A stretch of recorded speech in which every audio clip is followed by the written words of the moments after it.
드디어 자유인가? 왜?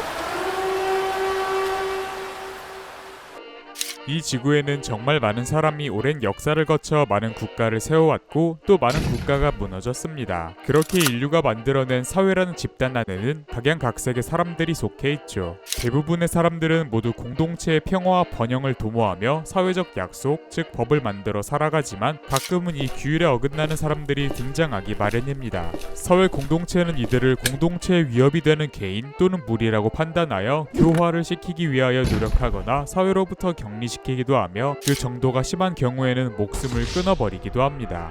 우리는 이런 범죄자들이 격리되는 곳을 감옥 또는 교도소라고 부르고 그 안에 수감되는 사람들을 죄수 또는 수감자라고 부릅니다. 45번째 이야기가 될 오늘은 죄수에 대하여 나눠보도록 하겠습니다.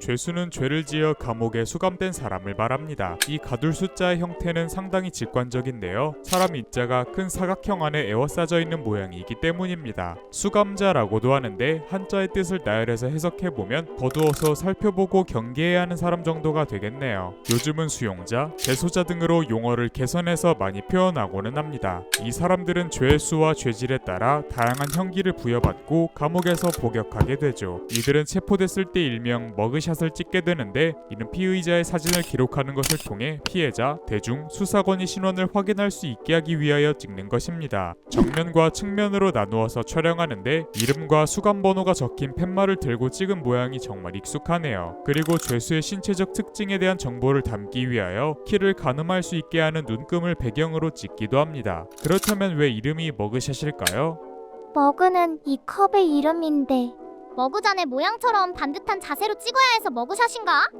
일단 머그샷은 정식 명칭이 아닙니다. 폴리스 포토그래프가 정식 명칭이죠. 우리말로 하면 경찰의 범인 식별용 얼굴 사진이라고 하는데 왜 머그샷이라고 부르는지 알 것 같습니다. 어쨌든 머그는 18세기 무렵 영국에서 썼던 얼굴을 뜻하는 속어인데 이 시기에 술이나 음료를 담아 마시던 컵에 사람의 얼굴을 부조로 새겨 넣었었기 때문이라는 추측이 있네요. 그리고 머그가 얼굴이라는 뜻으로 사용되었지만 아무래도 속어다 보니 정중한 표현이라기보다는 거칠고 조속거리가 되는 대상에게 썼던 표현이기 때문에 시간이 흘러 머그샷이 범죄자의 얼굴 사진을 뜻하는 단어가 되었다는 이야기도 있습니다.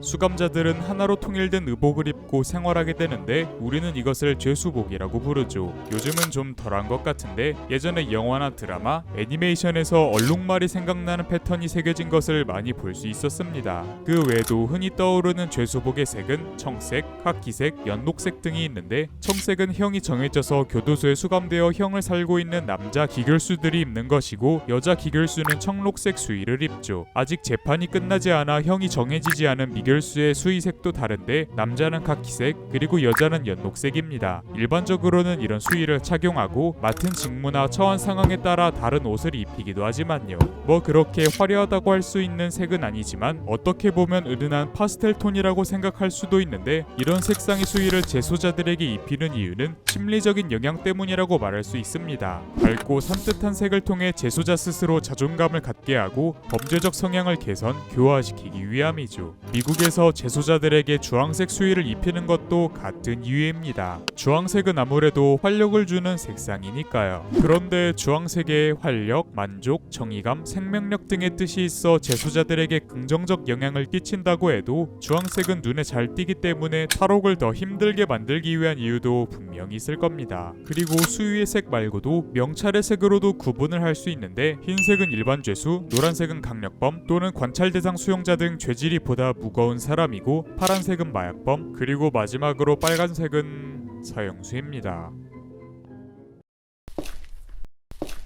저런 무슨 일로 들어오게 되셨나요? 납작 가슴을 껌져지라고 놀렸는데 상대가 고소했어요. 지금은 유죄 판결을 받은 사람에게 벌금형을 내리거나 사회봉사를 시키기도 하고 징역을 살게 합니다. 하지만 과거에는 더 다양한 형벌이 있었죠. 조선에는 경국대전이라는 법전이 있었는데 이는 명나라의 법전인 대명류를 보조적으로 참고하여 편찬한 것입니다. 그중 형벌 체계를 한번 볼까요? 조선의 형법은 5형이라고 불리는 대, 장, 도, 유, 사로 구성되어 있고 이들은 각각 이런 뜻을 갖고 있습니다. 현대랑 비교해보자면 도형이 가장 비슷한 것 같네요. 도형 위에는 유형이 있는데 우리가 흔히 말하는 귀양살이입니다. 죄인을 변방이나 오지로 쫓아내는 것이죠. 그러면 맞는 것보다 훨씬 나은 거 아닌가? 라고 하실 수도 있는데 물론 형식상으로 쉬다와라 정도가 될 수도 있지만 일단 유형은 곤장 100대를 맞고 시작하기 때문에 결코 만만하게 볼 형벌이 아닙니다. 그리고 죄질에 따라 수백, 수천 리를 곤장을 맞은 상태로 유배지까지 걸어가야 했기 때문에 도착하기도 전에 죽은 죄수들이 한둘이 아니었죠. 세계사에도 이런 사례가 꽤나 있는데 18, 19세기 영국에서는 새롭게 죄수들을 유배 보낼 곳으로 당시 식민지였던 호주를 채택하였고 수십 년의 세월에 거쳐 약 16만 명의 죄수들을 유배 보낸 것이 대표적인 사례입니다. 그래서인지 호주 백인은 범죄자의 후손이라는 편견이 있는데 물론 형기를 마친 죄수들이 호주에 정착해 생활하며 지금까지 그 핏줄이 이어진 것일 수도 있지만 그 죄수들을 관리하는 사람들이나 식민지 경영자 등의 사람들도 많았기 때문에 100%의 사실은 아니죠. 오늘은 죄수에 관한 여러 이야기를 나누어 보았습니다. 이런 곳에 가본 적이 없으신 분들이 대부분이기 때문에 흥미로운 소재로서 계속 채택이 되는 것 같네요. 재소자나 감옥을 소재로 한 작품 중 재밌게 보셨던 작품이 있으신가요? 오늘의 채쇼는 여기서 마치겠습니다. 감사합니다.